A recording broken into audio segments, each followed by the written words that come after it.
We're back to Manufacturing Matters Jackson. Today we have Brian Friedman, Principal of the Vocational Village Parnell Correctional Facility. Brian, welcome. Hey, thanks for having me. I appreciate it. Absolutely. Absolutely. So let's start with, give us an introduction of the Parnell facility and what you do at Vocational Village. So, kind of a little backstory behind the Vocational Village concept. Director Washington, our current director, and I guess she was director in 2015 is when she came up, and kind of came up with a new model for correctional education, which is now the Vocational Village. This correctional model is now being replicated in a bunch of states around us. I've had over 32 states come and visit Parnell just to see kind of what we're doing. But the whole hope and the concept behind what this was when we kicked it off originally at the Richard Handland Correctional Facility was like-minded individuals housed together, working in similar trades together all day, Monday through Friday. So we're trying to replicate a very serious work day for our guys getting ready to return back to their communities. So we offer a lot of skilled trades that are a very livable wage and an opportunity for them to actually provide for themselves and their family. So that hasn't always been the correctional mindset. So Director Washington really put a stamp on how do we change to get people back into the community that are skilled and ready to go. There was a need and a demand, and we had a readily made workforce. We just needed to go through the educational process and reinstill that idea of all day, every day, Monday through Friday. So, did you say Parnell was the vocational village? We were the first one. Were we the first in the state of Michigan, or were we the first in the country to really change that system of corrections? We were the first in the nation to change that system, flat out, first in the nation. And it was employer-led. It was a vision by then Governor Snyder and Director Washington to revamp correctional education across the United States. Like I said, with 32 other states coming through to visit kind of conceptually how we do what we do, it's a true testament to our leadership. Even back then, and our current governor has been out and toured the facility. It's been amazing to actually watch as an educator to see how much growth can happen in an individual when the skill set is met with a livable wage and a great job and great institutions coming to hire these individuals right from the get-go. So, Can you tell us a little bit about the programs that you have here in Jackson? yeah. So the ones that I have here in Jackson. DTE kind of helped us start a tree trim academy. So I have tree trim, heavy duty diesel, CDL, auto mechanics, CNC, building trades, concrete masonry, and digital information classes that are all offered. And hopefully I'm hoping that by the end or by this time next year, we'll have advanced manufacturing maintenance technician program, and then we're looking at hopefully a heavy equipment operator position as well. Well, whoever you're working with has certainly informed for the community standpoint what types of programs that you have, because those are consistently the top jobs that people are trying to fill in Jackson County and the state of Michigan. And in my background, when so I'm a Hoosier native, and that was every job we were trying to fill in Indiana as well. So I love that you guys have taken this approach, and having toured through your facility not long after I started here last year, I can't tell you how impressive it is for somebody who, particularly a guy like me, who, that's the first time I'd ever been really inside of a prison, right? Is it what you thought it was going to be? It most assuredly was not what I thought it was going to be. So, and I think that goes to the testament again of our leadership. In corrections, it was always a closed door, right? I mean, we're there for public safety and security first and foremost, but we never wanted to tour, right? You see locked up on all of the channels. This isn't what you see. This is an actual school. I hold every one of my students accountable for attendance. They're there every day. We're working on soft skills. We're working on resumes. We're working on improving skill sets because 98% of the incarcerated population in the state of Michigan will come home at some point in time. So I want a neighbor that's trained. I want a neighbor that's going out to do the right things now and not trying to just sneak by or, break the law in order to try to live. Right. So it's been very eye-opening. And I think what's been the most interesting part about it, we're open for tours. Olivia's been through 5-6 times with a multitude of people. I mean, it's a lot. And I think every time you come through, you will actually see that it is a vocational training school with very high standards for what we expect out of guys getting ready to go home. Do you mind if I ask another question, a follow-up on that? Go ahead. I guess more even just a comment. I will tell you, so in our role as the economic development organization for the county, we're trying to work with companies that are here that are expanding, that are trying to grow, that are trying to address workforce issues. I guess 2 kind of anecdotes I would give you is one, literally the day I left my tour of the facility, I went and met with a local company who was lamenting the fact that they struggle to hire CDLB drivers. And I had literally just driven from the facility to this meeting. Yep. And I said, well, do you know about this program? And they did not know about the program.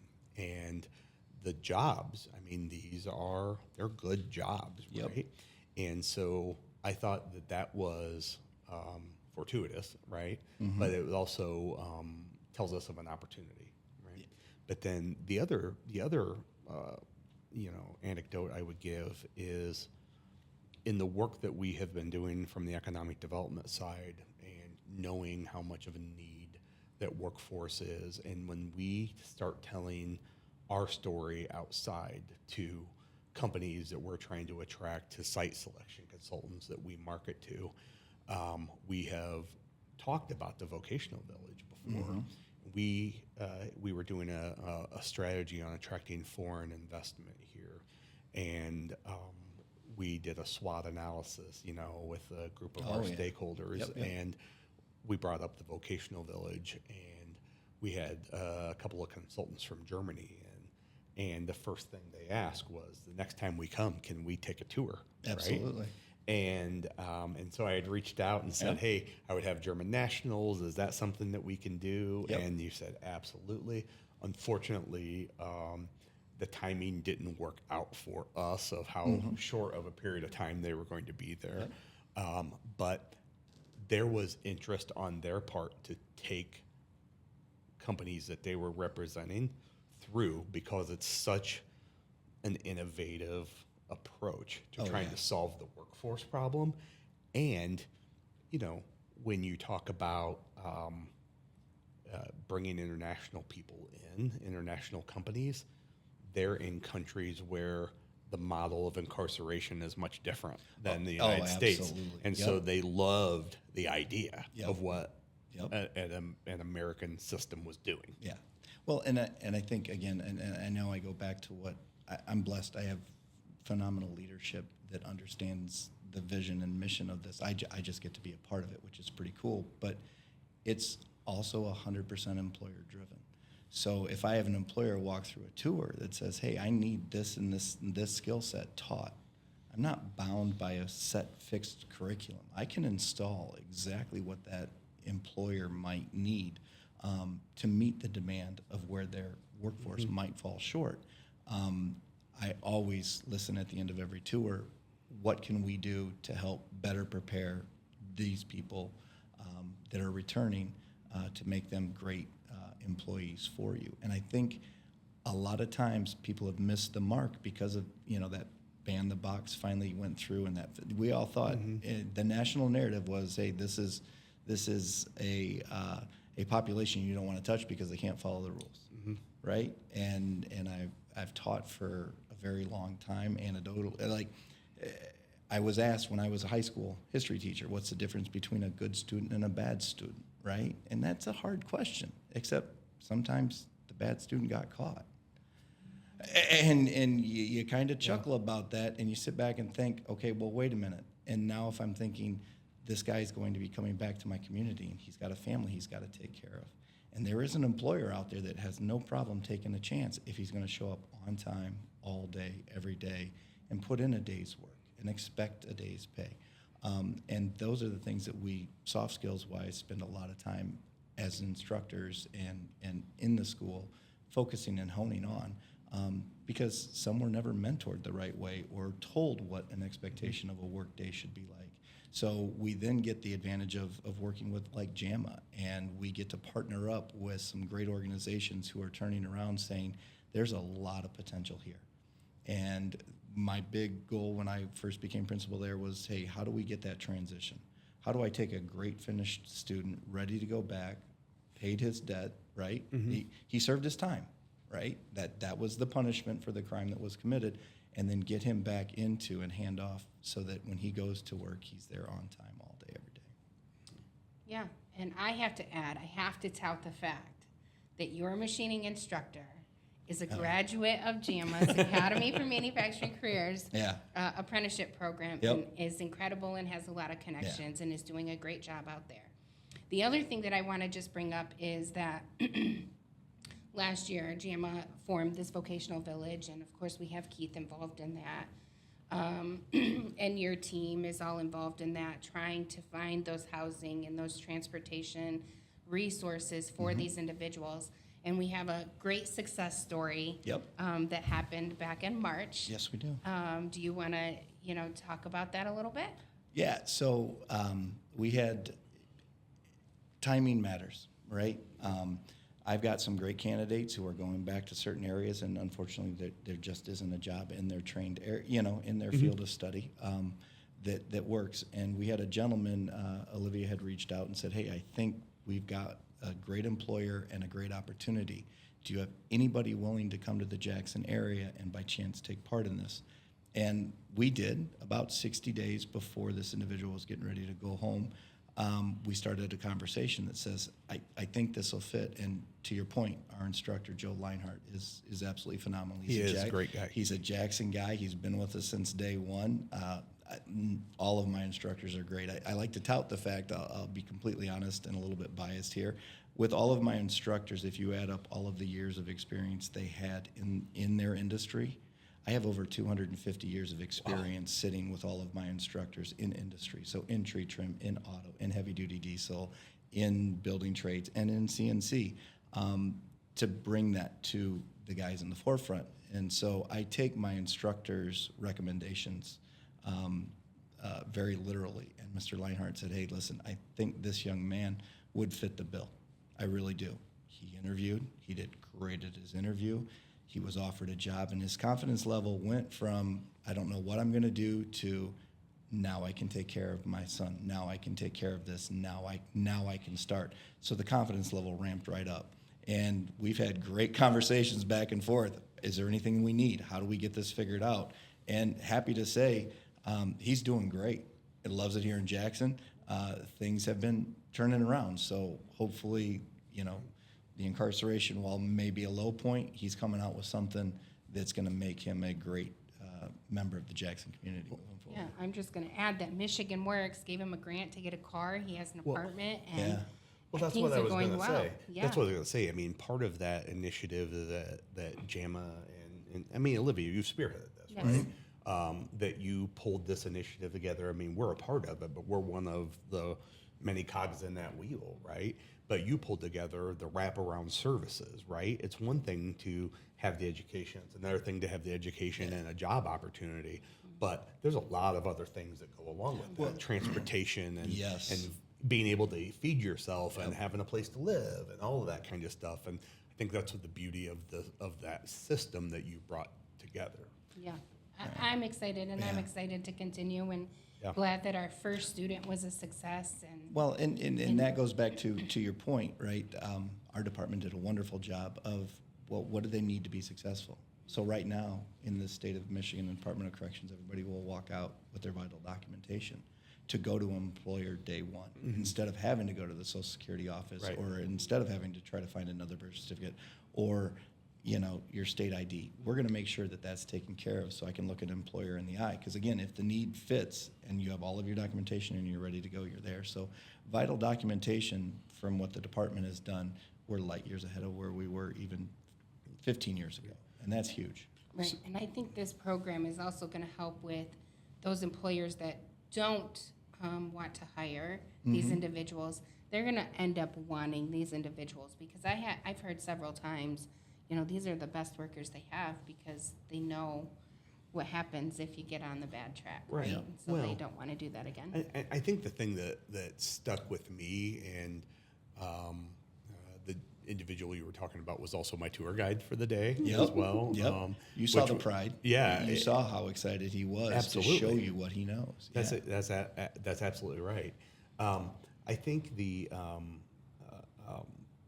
thing I was probably the most impressed with was the individuals that are going into the vocational village, right? That's not just, okay, you're 18 months away, you automatically get into the vocational village and we're going to give you training whether you want it or not, right? That's not the case, No. right? Maybe can you expand upon what that looks like? So when you get to about the 24-month, 18-month window before you're getting ready to hit your earliest release date or potential release date, you actually have to go and meet with an employment counselor. You have to do a skills aptitude test to find out if that's a trade or a skill set that you have to do.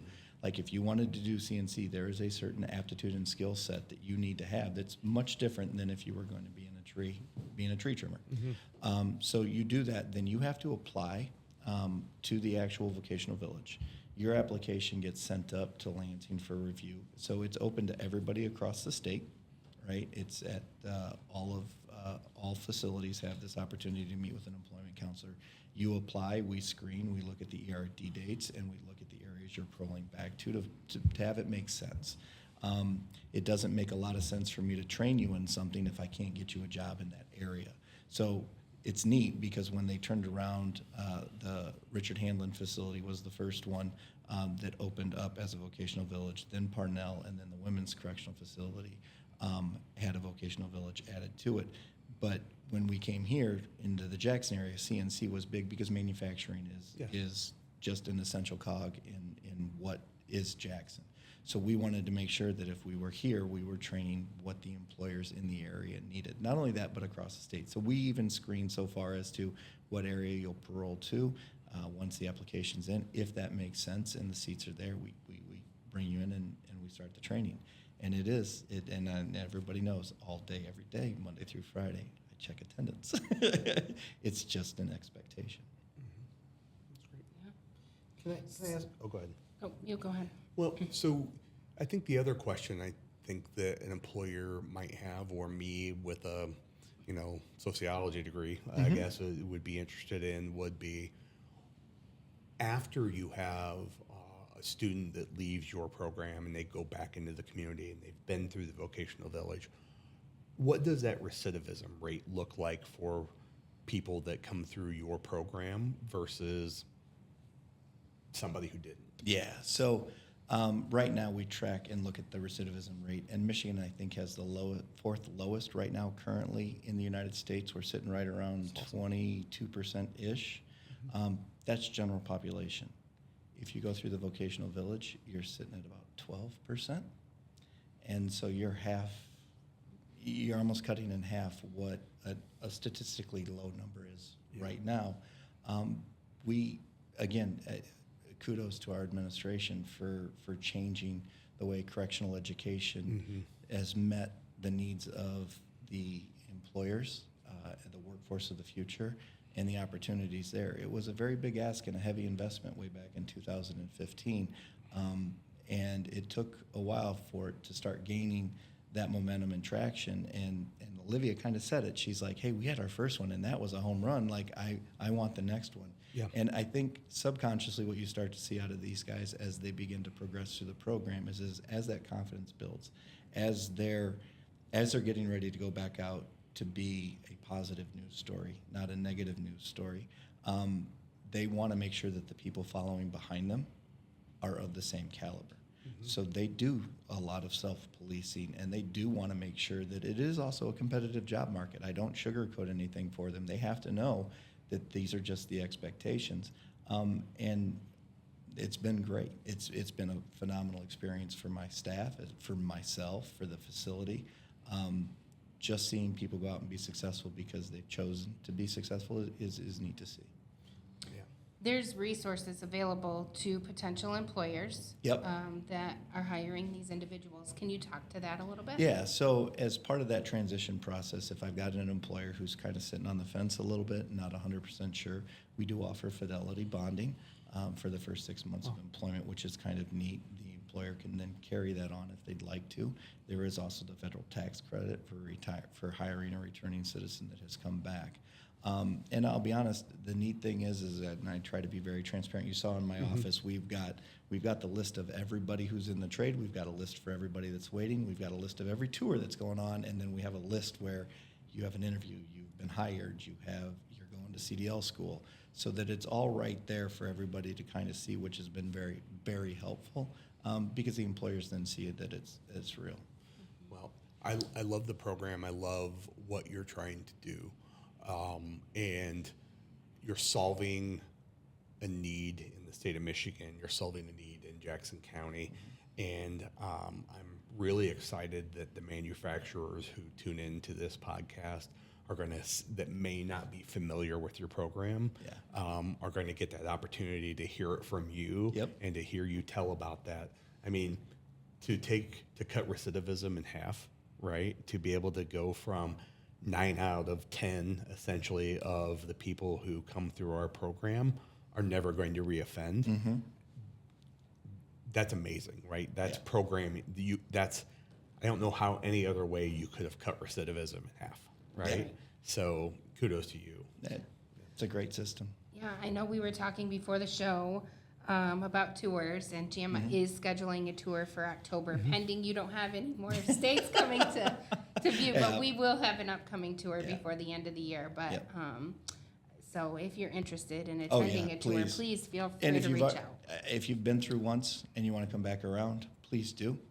If you've got some other things that you want to change or skill sets that you'd like added to the area, it gives everybody an opportunity through that transparency, right? Hey, I've got this tour and I've got this employer, and sometimes seeing somebody and shaking their hand face to face right away is the difference. And you see a lot of guys coming out who are going to be unbelievably loyal and excited because they never thought that opportunity was going to happen.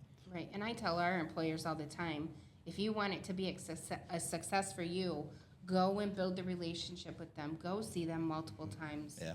And, build that relationship, and they're more likely to come to you, because if they get multiple job offers, it's going to be the one they know and feel most comfortable with, right? And I've had that opportunity where I've had 2 or 3 job offers come in for a guy, and he's like, I met that person on a tour. Yes. Right. Yep. And they've taken less money, right? I mean, that they're coming to me with, I don't know what to do. Do I follow the money? And I'm like, follow who you trust and want to work for. Right. And boy, the reputations then feed, and they're sending information back to us, and you can create a very smooth pipeline of people. That's awesome. It's neat. Well, we can make sure we put your contact information in the show description. Oh, Maybe absolutely. we can have it showing up on screen. Yep. Is there anything you'd like to add that we didn't ask you about? Boy, I mean, if you're on the fence, just come walk through it. Mm-hmm. I can describe it. You can look up videos. You can see the news medias that have been through. It's still not the same, right? Agreed. You need to walk through and see it. And Warden Nagy is phenomenal. I mean, he will, if I'm gone, if I'm at another function that I can, and he'll walk people through. The deputy warden will walk people through. I have got my staff members that will bring people through on a tour. Like Olivia said, the dates do kind of fill up. Right. But to that point, this is a much different lens in correctional education than you would ever see in the media. Absolutely. Thank you. Yeah. Yes, Thank you very Thank much. you, guys. Appreciate it. Appreciate it.